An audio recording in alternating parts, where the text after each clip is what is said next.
For generations, baseball's time-honored traditions have defined it as America's pastime. From Little League to high school to the majors, rules govern play on the field and conduct off it.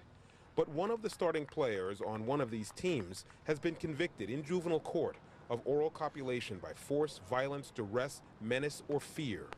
And it's not the only time he's been accused of sexually assaulting an underage girl. We're concealing the identity of this 14-year-old freshman due to the nature of the accusations. He was in my class and he was very friendly. We were friends. I'd see him around sometimes around school. He'd say hi or he'd say like hola as a joke because he was in my Spanish class. She says innocent flirtation in a high school hallway with a boy 2 years older turned into unwanted physical touching, stalking behavior, and Snapchatting nude pictures of himself. Then, last October, she says he invited her to meet in a boys' bathroom inside school. She says kissing turned into a sexual assault. He unbuckles his pants and he unbuckles mine, and then he tells me to get down. And then he tells me to suck him off. I was just very shaken, like I couldn't speak. I was very confused as to what I just let happen. In the days that followed, the victim says her previous condition of panic attacks worsened. By the end of the week, she told school administrators what happened, then her mother. It makes me hurt for her. It also makes me furious living it again. The alleged victim's family says the case went to juvenile court and the suspect was convicted of having oral sex with a minor. Palo Alto School District officials declined an on-camera interview request about this case, instead issuing a statement. The district was aware of the allegation in October 2016, looked into it, and administrators took appropriate disciplinary action.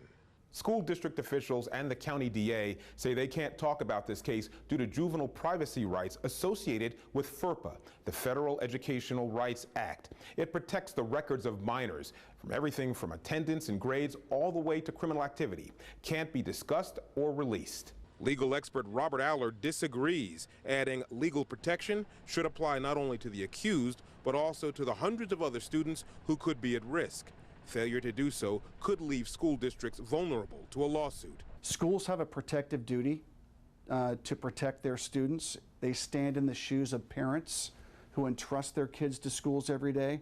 So if they have information that this child presents an imminent danger to others, appropriate action has to be taken to prevent further future harm. So whether that's right or wrong, the law is the law. Attorney Mark Davis defends various school districts during lawsuits. School districts, he says, have a legal obligation to protect the records of the accused or convicted juvenile, even if it means allowing them to be near other potential victims.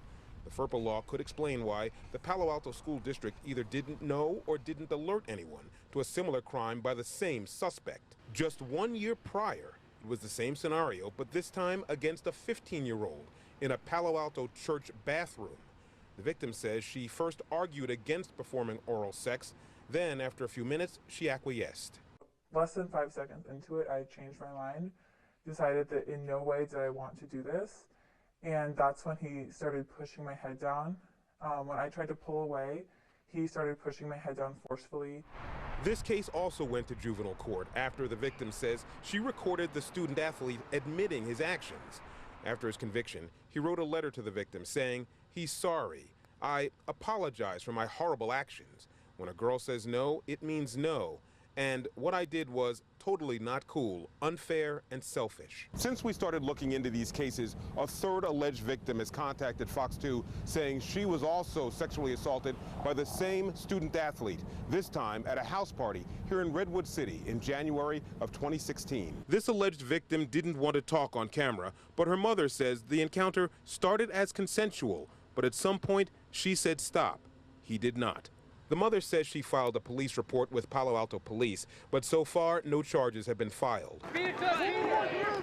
No one at the school can share information about any allegations or convictions. Even if the school district thought that law was inappropriate or unfair, their hands are tied. They can't turn over that information at risk of losing federal funding. So whether it's right or wrong, the school really has no discretion. Legal experts say the only way to amend FERPA is through an act of Congress and then the state legislature. A difficult and long procedure that would come too late for the 14-year-old girl sexually assaulted in the high school bathroom. That incident and the aftermath so painful, her family has moved from the area.